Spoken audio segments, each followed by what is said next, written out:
Once John and his friends were sharing a pie, and once they were done with eating the pie, they had a discussion, and the discussion was about who had the maximum share of the pie. And while there was a heated argument, one of them came up with a solution. Well, what did he do? Well, he drew the picture of a pie. So he drew the picture of the pie something like this, and he said that half of the pie is in the refrigerator or is in the fridge. So it is clear that this half was eaten or shared by all of them, isn't it? So this is the part of the pie which was shared between three of them. Now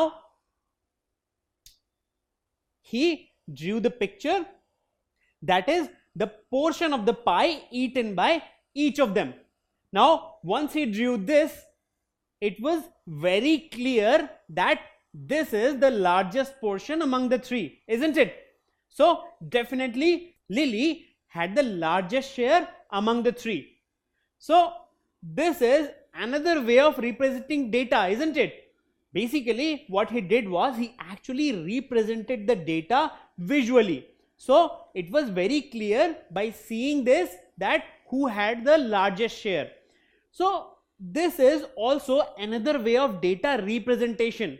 So not just in the case of pie, any data can be represented in the form of a pie or portions of a pie. And once you do that, you can actually see that who has how much share of the total data. So let's look at an example of such pie graph or pie representation of data.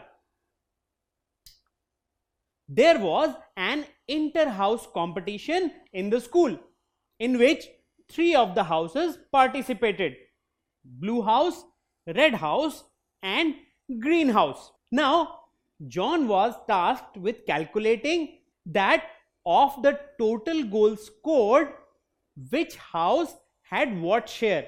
So he calculated that in the form of a table, and he calculated that the blue house had 25% share of the total number of goals scored, while the red house also had 25% share of the total number of goals scored, while the green house had 50% share of the total number of goals scored. But representing this data just in this form will not be visually very easy to understand. So he represented this data in the same way as John as his friends did, that is in the form of a pie. So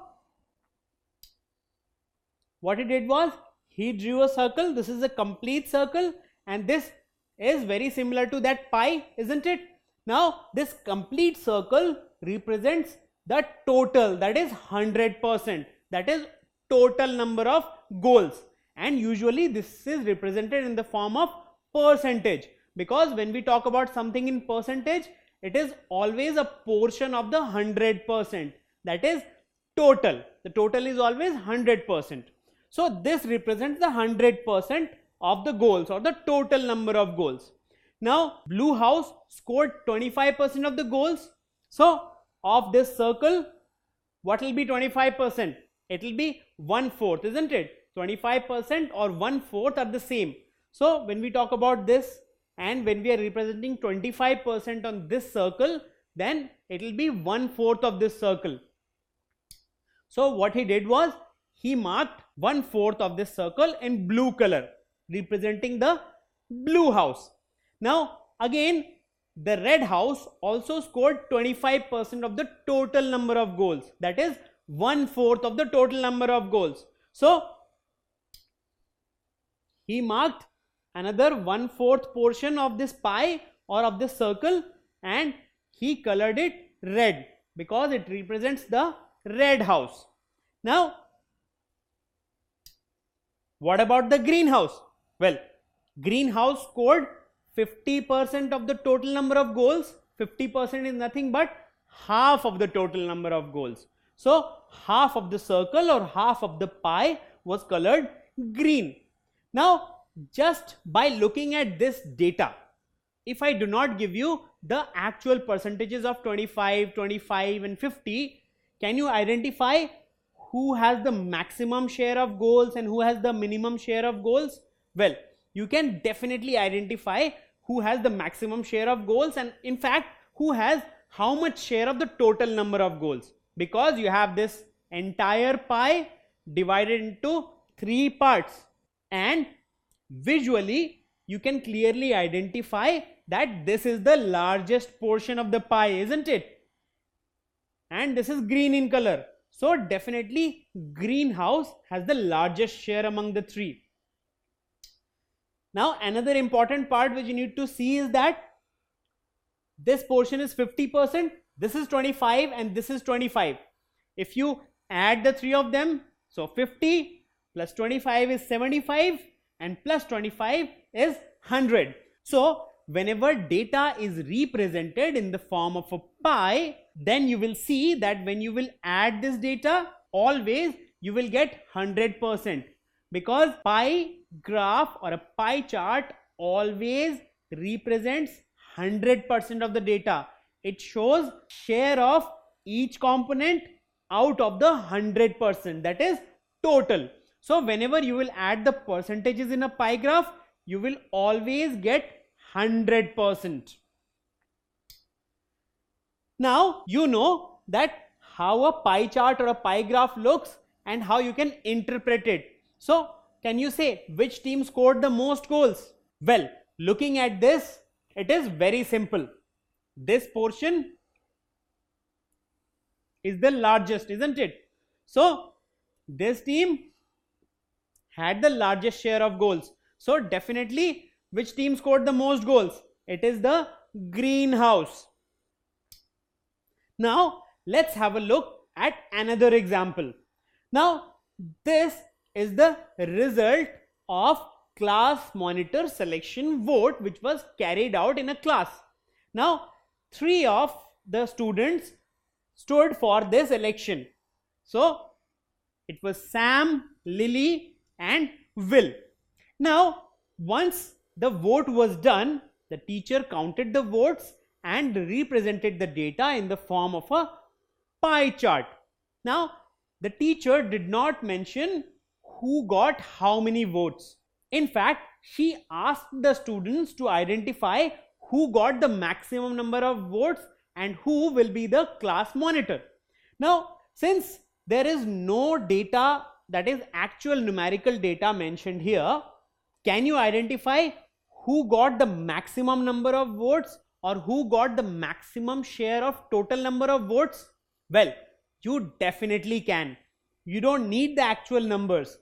Looking at the pie chart itself, you will be able to identify who has the maximum share, because this is nothing but a pie and the largest portion is this one, right?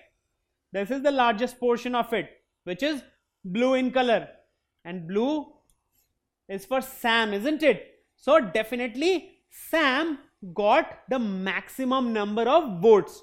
So you see, pie chart always shows the share of something. That is, if you look at a pie chart, then different portions represent different shares, that is share of different components.